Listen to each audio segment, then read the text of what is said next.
दूर हुआ, ये बहुत बड़ा चमत्कार था। जान बच गई, ये बहुत बड़ा चमत्कार था। और छोटे छोटे तो न जाने कितने। जय श्री राम, सब सुख लहें तुम्हारी सिरना, तुम रक्षक काहू को डरना। परम दयालु श्री संकट मोचन हनुमान जी कण कण में विराजमान हैं और अपने भक्तों की मनोकामना पूरी करते हैं। उनके हृदय से निकली करुण पुकार को सुनते हैं और सारी समस्याओं को दूर करते हैं। तो आज की वीडियो आप लोगों के लिए बहुत ही यूजफुल होने वाली है। मैं आज आपको बताऊंगी कि कैसे मैं करती हूँ हनुमान जी की भक्ति, क्यों मुझे इतना विश्वास हनुमान जी के ऊपर है और कितने बड़े बड़े काम उनकी भक्ति करने से मेरे जीवन में पूरे हुए हैं। वैसे मैं आपको बता दूं कि मेरी ये वीडियो सब कोई देखेगा, मेरे घर वाले भी देखेंगे। तो मैं बचपन से ही भगवान भोलेनाथ की भक्त थी। उनकी भक्ति से भी मुझे बहुत बहुत कुछ मिला है। और मैं एक चीज़ यहाँ पे और बोलूँगी कि हमेशा जीवन में अच्छे कर्मों का होना बहुत ज़रूरी होता है। और अच्छे कर्मों की वजह से आप वो पा लेते हैं कि जिसकी आपको कभी भी संभावना नहीं होती। और मैं बहुत खुश भी हूँ कहीं ना कहीं। और फाइनली अभी मैं कई दिन से बीमार चल रही थी, मेरी वीडियो भी डाली अपने चैनल में। अब ठीक हूँ भगवान की कृपा से। अच्छे हॉस्पिटल में गई और वहाँ की दवाई से मुझे 1-2 दिन में ही आराम मिल गया। तो अब मैं बिल्कुल ठीक हूँ। तो चलिए मैं बता रही हूँ आप सभी को कि कैसे हनुमान जी की कृपा हुई मेरे जीवन में, कितने असंभव कार्य पूरे हुए।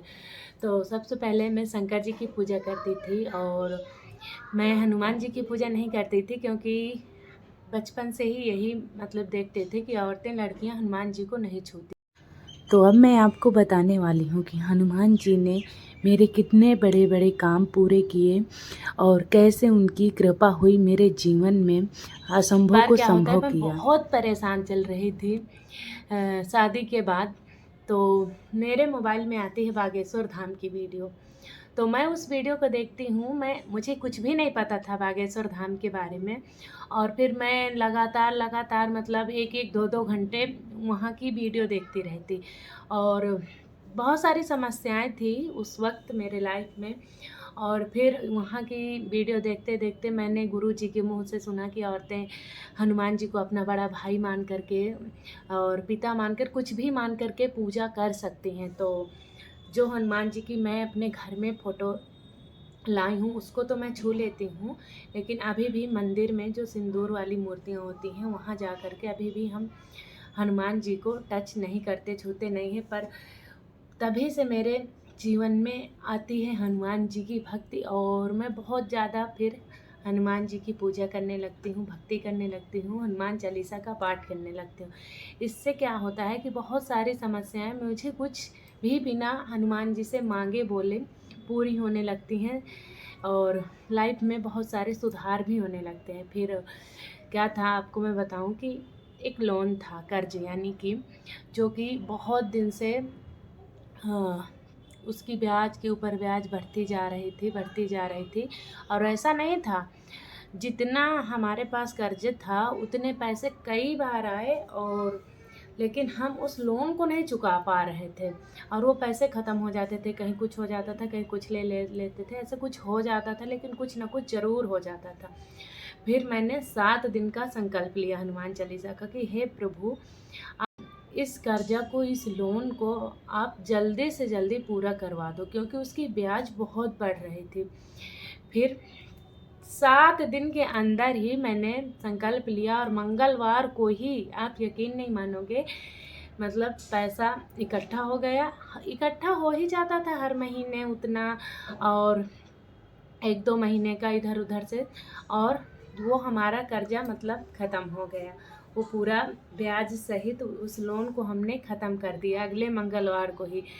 तो जबकि वो 2-3 साल से लगातार उसी तरह उसकी ब्याज बढ़ रही थी और उतने पैसे कई बार आए कई बार गए, पर हम लोन नहीं चुका पा रहे थे। तो इससे मुझे इतना मतलब खुशी मिली कि चलो ये ख़त्म तो हुआ, क्योंकि बहुत उसकी ब्याज बढ़ रही थी। फिर ऐसे करके मैं धीरे धीरे संकल्प लेती गई। मेरा बड़ा वाला बेटा वो भी बहुत गुस्सा करता है, तो मैंने उसके लिए भी संकल्प लिया, तो उसका भी स्वभाव एकदम से चेंज हो गया। हालाँकि अब वो गुस्सा करने लगा है, फिर से ऐसे नहीं होता, पर जब मैंने संकल्प लिया था, पूजा करी थी, उस टाइम उसका 5-6 महीने तक स्वभाव में बहुत परिवर्तन हुआ है। तो ऐसा नहीं है कि समस्याएँ फिर से नहीं आती या हमेशा के लिए ख़त्म हो जाती हैं, पर जो चमत्कारी अनुभव होते हैं, सुधार होते हैं, वो बहुत बड़े-बड़े होते हैं। उसके बाद इसके पापा की तबीयत ख़राब 12-12, 1-1 बजे रात को होती, तो मैंने उसके लिए भी संकल्प लिया। तो आज तक मतलब ऐसा नहीं हुआ फिर कि 12-1 बजे रात को तबीयत अचानक से ख़राब हुई हो। उतनी कंडीशन में नहीं ख़राब हुई जितनी कंडीशन में होती थी कि एकदम से साँसें ही रुक जाती थी। अब क्या करूँ, क्या करूँ? अकेले रहती थी, 2-2 बच्चे, 12 बजे रात को हो जाती थी, 1 बजे रात को हो जाती थी। उस तरह से आज तक कभी भी मतलब तबीयत ख़राब नहीं हुई। कंडीशन में रात को उनकी हालत हो जाती थी हर दूसरे दिन, तीसरे दिन। ऐसी आज तक मतलब फिर हालत रात में नहीं हुई कि अब कहाँ जाएँ, क्या करें, किस डॉक्टर के पास ले जाएँ। वैसे इनकी तबीयत थोड़ा बहुत सांस लेने में दिक्कत रहती है, इलाज चल रहा है, पर वो कंडीशन आज तक नहीं हुई। सबसे बड़ी खुशी की बात तो मुझे यही है कि मैं डर जाती थी, मेरी रूह काँप जाती थी उस वक्त। छोटे-छोटे बच्चे रहते थे और अकेले यहाँ हमेशा बाहर रहना कि कहाँ लेके जाऊँ, किस डॉक्टर के पास जाऊँ, क्या करूँ 12 बजे रात में, 1 बजे रात में। तो हनुमान जी की कृपा से कभी भी रात में अब तबीयत नहीं ख़राब हुई है 12-1 बजे रात में। फिर आता है लाइफ में वो मोड़ कि जिसमें जीवन और मरण दोनों का सवाल था। 2 अगस्त 2023 को होता है हमारे जेठ जी का, यानी मेरे पति के बड़े भाई का एक्सीडेंट। वो खुद हनुमान जी के बहुत बड़े भक्त हैं, और जब एक्सीडेंट के पहले यानी कि बहुत पहले से ही वो 11 बार उनका प्रतिदिन हनुमान चालीसा का पाठ करना और सुंदरकांड का पाठ करना, ये उनका नियम ही था। तो उनका हाईवे में होता है बहुत भयानक से एक्सीडेंट, और हनुमान जी की कृपा ही थी कि उनको दूसरे लोग हॉस्पिटल में लाते हैं, इलाज के पैसे जमा करते हैं और उनका इलाज चालू हो जाता है। बाद में हम लोग पहुंचते हैं और फिर हॉस्पिटल में ऐसे ऐसे चमत्कार हो रहे थे, जैसे मतलब हमें ऐसे लग रहा था कि हनुमान जी की उपस्थिति है, यहाँ पे बालाजी की उपस्थिति है। फिर जब मैंने उनको आईसीयू में देखा, मैंने वहीं से संकल्प लिया, बागेश्वर बालाजी का नारियल बंधवाया और कहा कि कैसे भी हो भगवान जी, मतलब आपको ठीक करना है। तो मतलब वो 1 महीने तक लगभग हॉस्पिटल में थे, आईसीयू में थे 20-25 दिन तक।